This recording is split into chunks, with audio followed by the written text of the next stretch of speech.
Salut tout le monde. Comme vous savez, on roule sur circuit le 14 décembre et on a un petit projet plutôt sympa.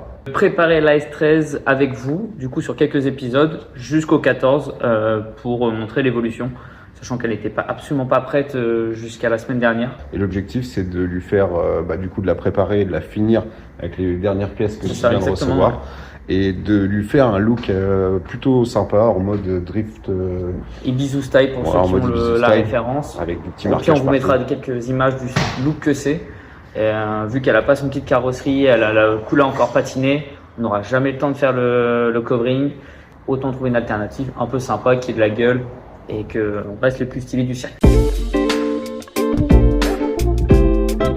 BC Racing, vas-y, parle-nous-en de tes petits BC Racing, mon petit Paul. Du coup, là, c'est des BRRA avec l'option extra low, donc pour pouvoir rabaisser la caisse au maximum.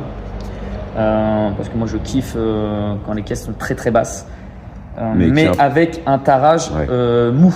Moi, j'aime bien quand la caisse elle travaille, elle est molle. J'ai des connaissances qui aiment bien quand c'est des tarages durs. Je suis moins fan. J'aime bien quand je sens la voiture travailler. Descendre, monter, s'écraser, je trouve que j'ai un meilleur feeling. La MX-5 est comme ça et j'ai toujours aimé. Là, tu as tout le train arrière de la S13, donc tous les tirants de réglage. Là, tu as le tirant de chasse avant parce que je garde le bras inférieur d'origine que je vais modifier. Je vais le rallonger.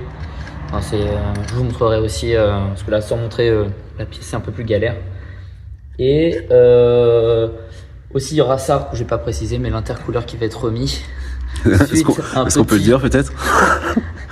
Il y en avait un, mais il m'allait pas. Faut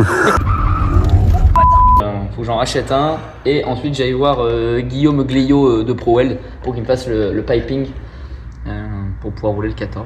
Donc voilà, et on est le tout début novembre. Voilà, on est le 3 novembre. Donc il nous reste un mois pour finir de préparer la S13 pour qu'on puisse l'emmener sur circuit. Sachant que la MX-5 est prête quasiment. Prête au besoin, si vraiment la S13 n'est pas prête à temps, il y aura toujours la MX-5. Ouais, on a la MX-5 en cas de secours. Et puis le touring, on est en train de finir.